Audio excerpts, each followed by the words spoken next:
Welcome to the AmericanaMusic.com podcast with your host, Sarah Popejoy.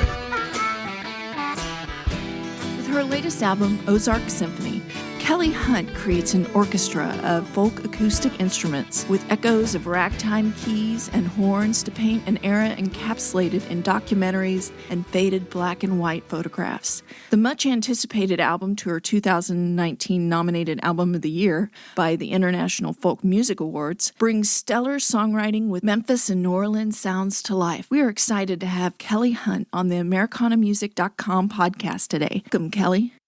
Hello, thank you. So, welcome to the show. Tell me a little bit about where you grew up. So I grew up kind of on the outskirts of Memphis. I mean, everything we did was in the city, basically, but halfway grew up kind of in a suburb of Memphis and then ended up moving out to the rural outskirts of Memphis. So very much living kind of in the country for the second part of my childhood. And yeah, so it was a good mix of like being in the throes of that old school Memphis scene, going downtown and hearing music and, you know, all the spots people think about with Memphis Sun Studios and Graceland. And there's just kind of music spilling out of the downtown. And so I have a lot of memories of that, but then also kind of having a lot of quiet time. Growing up, I worked in barns and was around horses and spent a lot of time in nature. And, you know, so I kind of had a very dynamic childhood in that way. I got to be in both worlds at once. Yeah. That's cool. Yeah. In your bio, I saw that you're the daughter of an opera singer and saxophonist. What was that like? So I should say as a footnote that neither of them were professional musicians. So it's kind of misleading maybe in the bio, but my mom studied opera and that was kind of her dream. So she went to UMKC actually in Kansas City and studied vocal performance and was training for many years to be an opera singer and was kind of in her last year of training before and auditioning for talent scouts. And like her goal was to go to Europe and sing in the little opera houses and kind of tour around. And that was when she met my dad and they got married and they started a family. And so she never really got to pursue that dream professionally, although she brought all of us up singing and sang at church a lot and still kind of lived her musical life. But it was just not what she'd envisioned, you know. And then my dad, he played saxophone in college and maybe even starting in high school and college and just kind of loved jazz and soul. And so it was just kind of an interesting, eclectic musical upbringing. I got a lot of classical influences through my mom, through her kind of more formal classical from my dad. And he's also from Texas, you know, so we listen to a lot of country music and kind of singer-songwriter stuff. I got a lot of the 60s and 70s era folk music from my mom because that's what she grew up listening to, Joan Baez and Bob Dylan and Joni Mitchell. Mm-hmm. So, and then growing up in Memphis, and so you're right there in the Delta blues country, and I got that influx of kind of soul and blues and gospel music from growing up in the South, and especially, you know, Memphis. And so, yeah, I look back and I think how it truly was just a very eclectic musical upbringing, and I hear threads of that, all of that, you know, in my music now. And I too grew up singing in choir and kind of being steeped in music from a very early age. So I was kind of developing an ear for that before I even realized I was. That's cool. Yeah, there was always music. Yeah, you can definitely hear a lot of those influences that you've talked about in your music. Mm-hmm. So when it comes to actually you playing music, you started out with piano and then moved on to banjo. When did that? Just tell me a little bit about the piano aspect of it and then also like when you kind of picked up banjo. So piano was like so many kids, your fundamentals, you know, you start out taking piano lessons. My mom put us all in piano lessons. And I love the piano as an instrument, I think, because it's such a emotionally expressive like instrument. I felt like I could it was my first experience beyond singing, which I had always been singing, you know, before I even realized that's what I was doing. So I kind of think of my voice as my first instrument, but my second instrument or my first time like accompanying myself on another instrument was piano. And I only took lessons for a few years. I think I just didn't have an interest in like playing songs exactly the way they were written, the way everybody else was playing them. And that was kind of the format of the lessons. And so I lost interest in it. And to kind of be able to approach that instrument later on my own when I was ready to start writing songs and compose music and really try to like make a record of the songs I was writing, I had enough of a background in piano to be able to like compose things and know basic basically what I was doing. And so as a teenager, I kind of returned to piano and started writing my first songs on piano. And then I found the banjo in my late teens. My Uncle Larry, who lives in Mountain View, Arkansas, which is a very cool. Oh, Have you been there? No, but I'm going to go because just this year I found out about it because that's where all the, like, a lot of Ozark music is. I mean, it's all throughout the Ozarks, I'm sure, but they've got recording studio there. Yeah. And they have the Ozark Mountain Folk Center where they host all, but it's one of those places where there's such a high concentration of musicians living there that just at any given time, random sort of jams are popping up on the street. Yeah. A lot of, especially old time and bluegrass. And so my Uncle Larry lives there and he plays bluegrass banjo, and they had kind of a family band. My cousin sang and my uncle played banjo and they played guitar and fiddle and all. So we went down there for something and there was one of these jams going on in this house. And so I just remember like wandering through the rooms, and in every room there was a different jam going on.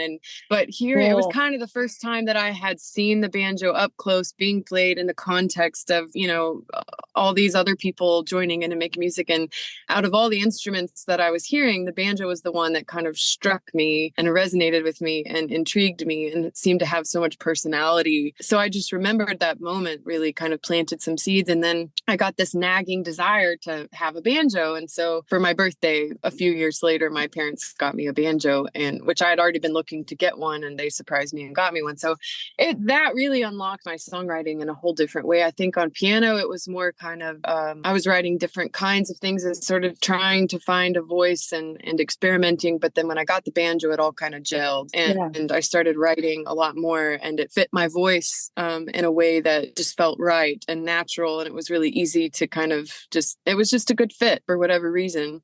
And so, yeah, that's really kind of how I got started on the banjo, was through my uncle, just hearing him play, which I don't even do bluegrass style picking, but that was what kind of got me interested in it from the beginning. That is really cool because, yeah, the level of musicianship there too is just crazy, because I had never heard of Mountain View until this year. And I'm like, holy cow.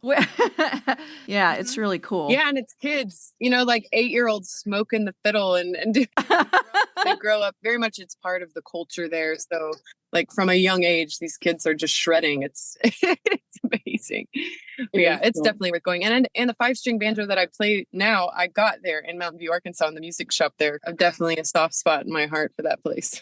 So is that the same banjo that you talked about with the note in it? No, my 5-string banjo is a newer one, but my tenor banjo, which I got when I moved shortly after I moved to Kansas City, which I think was maybe 2015 or 16, maybe, probably 2015. Yeah, that's my little 1920s tenor banjo that has the note in the case saying this was played by a man named Ira Tam in his Dog and Pony show from 1920 to 1935, which, I just love. And I've never been able to hunt down an Ira Tam that would be the likely owner of the banjo, but that's sort of like the little myth that came with it and that I love. And I actually have just been taking that one on the road with me the past couple months. I haven't brought him out of the closet in years, except for to record. But just every time I play that banjo, I'm struck by how it just has such a unique, warm, mellow sound that I haven't heard in any other banjos I've ever played. It's just got a very old soul. It's got a cool story with it too. Very cool. Yeah, it really does. So do you write most of your stuff now with the banjo, or is it a mixture? Or? I've actually been writing more on guitar lately, which is interesting. I go through cycles, I feel like, where I'll really immerse in an instrument and then I'll get a new crop of songs, and then I'll start to kind of stagnate and write stuff that's sounding all alike, and then it's like time to switch my focus. And so the guitar, I got this beautiful, it was a gift from a family friend right before COVID. And it's this beautiful guitar. And I had never really, had a great, really fine instrument like that in my hands before, to where it practically plays itself. And so I holed up with that for basically the COVID years, and a whole new batch of songs came out of that guitar. And so now I'm kind of starting to gravitate back to banjo now that I've been been immersed in guitar land for a while. Yeah, and different tunings on the banjo than I've written in before. It's amazing how you just change a tuning on an instrument and suddenly there's a whole new world under your fingertips and different melodies come out in different rhythms. And yeah, I'm kind of gravitating back to the banjo and also back to different tunings of guitars I haven't written in a while. But it's a pretty even mix now of writing on banjo and writing on guitar. But a lot of times I will just kind of write a song in my head and then take it to both instruments and see which one it fits better. Right. So that's become a new interesting part of my writing process, is like, what instrument does this belong on? That's cool. That's cool. Yeah. When you were writing Ozark Symphony, did you have a certain vision for the album? And I know that can kind of change in the writing process and the production, of course. Tell me, can you talk a little bit about that album and what inspired you for it? Well, my first record, Even the Sparrow, was very homespun, my first one. So I was kind of doing everything for the first time, learning the ropes and really taking my time and just kind of stumbling through, putting together a record. And that was very cool. But I felt like with the second record, it was a particular batch of songs that I felt like needed more production. My first record, it is much more sparse and kind of, straightforward production wise, which is what that one needed to be. But the second one, I felt like it needed layers that I didn't know how to give it to really flesh these songs out in a way that made them feel like everything they should be. And so I spent, a long time kind of trying to I was on a quest to find a good producer that would be the right kind of fit for the project and have the right kind of paintbrushes to paint with, and that would share my sort of artistic sensibility and also be able to, provide ideas that would be beyond what I would come up with. And so it led me ultimately to Dirk Powell, who is based out of Louisiana and who's one of the greatest old-time fiddlers and banjo players, but has lived in Louisiana for many years now. And so he's really steeped in the Cajun music scene too. And he also has a lot of touring experience in Ireland and UK. So he's picked up this very sort of eclectic musical style that really suits my music, because my music also reaches in kind of all those different directions too. I have kind of a lyrical Irish kind of voice, and here I am playing banjo, and banjo's, perfect fit for fiddle. So it was like all the things that he does and the way he thinks musically, it really complemented, my vision for what this record was going to be. Because he's worked with so many people and toured with so many people around the world, he just has this amazing sort of palette of musicians to choose from too. He's a good ear for like, oh, that person's the perfect fit for this song, and so he's got a really just a great ear and a very particular unique sound. And his studio is this cool old, it's made out of old cypress wood from the bayou. It's right there on Bayou Teche, and you walk in and it just feels good. It feels really grounding, and it's just such a creative space. And that's always important to me. Like when I'm recording, I'm very environmentally sensitive. And so it was like just a place where I felt like the environment was totally conducive to just kind of tapping into that deep creative space and letting things unfold. So it was really an amazing experience and a very stretching one for me to really put my trust in someone else and kind of hand these songs to them and say, what do you hear in them? And have them sort of be shaped collaboratively with someone else in that way. And he just brought so much to these songs that I feel like I never could have gotten there on my own with this particular batch of songs. So it was a very cool experience and very organic. It kind of unfolded. I think you're right that you go into the studio with kind of a vision of what you want and what the record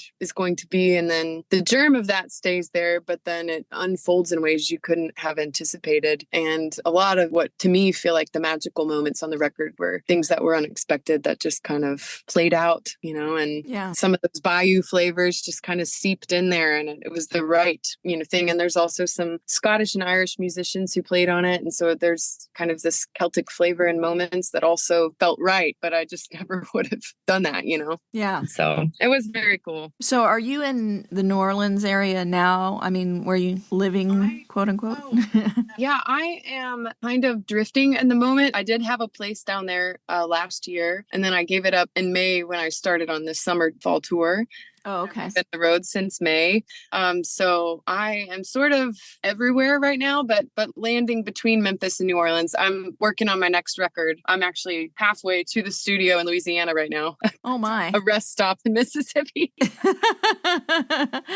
so I'm spending a lot of time in Louisiana and looking to be there for a lot of the winter and work on the record. And then I'm spending kind of the rest of my time that I have free in Memphis with my folks. I'm back in Kansas City a lot too. So I'm just kind of floating for the time. Yeah. Very cool. It is. Definitely in your album, and and I'm sure part of this was production, but a lot of it just lent itself to it. You did a good job picking whoever produced it, because the flavors of kind of ragtime New Orleans, and which is nice because it gave it kind of that historical feel almost, of kind of like you're stepping into the past a little bit. I love that. With better sound quality. But anyways, your song "Take Me Back to Memphis," that song is really, really cool with that piano and the horn. Just a really, really great song. Great song. It gives such energy and life. I'd never heard it, so fun before, where it's just like pulling out all the stops. And yeah, Dirk is playing piano, and that one really came to life in a way that it's fun to listen to. Yeah, it was funny. I was doing research. I was playing "Take Me Back to Memphis," and Kim's like, "Turn it up!" But we really love that song. The whole album is really great. I love the title track. That first song just feels very like what it says, an Ozark Symphony. It's really, really cool. I love the flavors and feel of it. Tell me a little bit about your song "Over the Mountain" and how you decided, kind of make it a cappella, or was that your decision? Or talk a little bit about that song. So that's the last song on the record. I wrote it in the car just as an a cappella song, and so I intended to record it as an a cappella song. It's the way it's always kind of existed, as a cappella. And I really wanted, though, to have the feeling of like sisters singing together, like just a chorus of female voices a cappella. We did it that way with Dirk's daughter Amelia, and then this Scottish singer-songwriter that I really love, Rachel Sermani, and the three of us, just our voices kind of building on each other. The part about that song that was unexpected was how Dirk kind of produced it in the end. When we met for the first time, actually, it was my manager at the time and my dear friend and fiddler who plays on the record, Stosh. And Dirk and we met up in the Ozarks because we knew the record was going to be called Ozark Symphony. So we're like, well, we should meet up somewhere in the Ozarks and kind of brainstorm the record and just get a game plan in place. So we met up in Petit Jean State Park in the Ozarks, and there's a really old, beautiful cave in the woods there. And we had just kind of wandered down there on a walk at dusk one night. And we go into the back of the cave, and the acoustics are so live because it's just this arc of rock, basically, that's kind of low hanging rock. And Dirk said, okay, everybody put your phones down around me. He had everyone put their phones in like a semicircle around me. And then he said, sing something. And that was the first thing that came into my head, because it was an a cappella song that I would sing to myself sometimes. So I sang that song. And then fast forward to a couple months later when we're in the studio recording the record, and I had just laid down the studio track of that by myself. And I go back to the sound booth, and Dirk is queuing up that cell phone recording. He put everyone's cell phone recordings into one and queued it up to the end of the studio take. So it kind of bleeds into that recording of me sitting on the cave floor singing as the crickets and the cicadas are singing in the background. And so it is really the soundscape of the Ozarks at night. And so it really tied the record together beautifully, because that's how the record ends, is just hearing, a different kind of Ozark Symphony, the original Ozark Symphony. Wow. Kind of back around into first track, which is my Ozark Symphony. So it was really, I felt like a great demonstration of Dirk's production style, how he really thinks outside the box and is thinking in like deeply creative ways about how to kind of bring the record to life in the fullest way possible. It never would have occurred to me to do that. And it was so brilliant. And I felt so moved by that. Like, it really just tied everything together perfectly. So that song, I think, took shape in a really surprising and wonderful way to me. That's really cool. So yeah, you're talking about that outro, what I call an outro part of the song. Mm-hmm. I know exactly which part you're talking about. That's really, really neat. How cool. How cool. Yeah. What a great idea too. So great. And I'm sure was thinking that all along. And I just thought it was a nice little moment, just record a little something in the cave. And his wheels were already turning. I'm like, oh, we're going to use this. I'm definitely going to have to go back to that song now and listen to it again with new ears. Is that kind of what gave you the idea? Because, I mean, the Ozarks are kind of close to Kansas City area too as well, along with Mountain View, area, part of the Ozarks. Do you think that you're just kind of like, were drawn back to your roots, regarding it was your uncle and playing banjo and everything? Is that kind of what sparked the idea for the Ozark Symphony? Yeah, I think there were a couple things. Like, I grew up in Memphis, but my mom's from Kansas City, and I spent a lot of time in Kansas City as a kid. Then I moved there, so I was driving a lot between Kansas City and Memphis. And we used to go there, vacation there in the Ozarks, in Arkansas and in Missouri. But I felt like I was always moving through the Ozarks. And then even I was living in Kansas City when I was making this record, and driving down to Louisiana, which you also pass through the Ozarks. So it was like the Ozarks felt like this kind of conduit that was evoked to me a feeling of like being in motion, being on a journey somewhere. I was always passing through them. And so the whole record kind of took on, to me, a meaning of like journey, and the places that I've passed through in my life, the places I've lived, places that have kind of shaped me as a person and as a musician. Mm-hmm. And so it kind of is a tour of my life in a way, I feel like, this record. But the Ozarks are the connective tissue that tie together all these places where I've lived. Yeah. So that felt significant. The title Ozark Symphony, it jumped out to me, and it jumped out to Dirk as being a good title for the record, because it also musical style or sensibility. It's like rooted in something classical and kind of symphonic, and that has movements. There's that aspect of my kind of musical formation that's more classical and kind of reaches that way, but then also is very folksy, and like that Mountain View, very much kind of rooted in old time music and very traditional kind of folksy, down to earth things too. So it's kind of a balance of both of those worlds, and that name suggests that kind of holding a balance between those two things.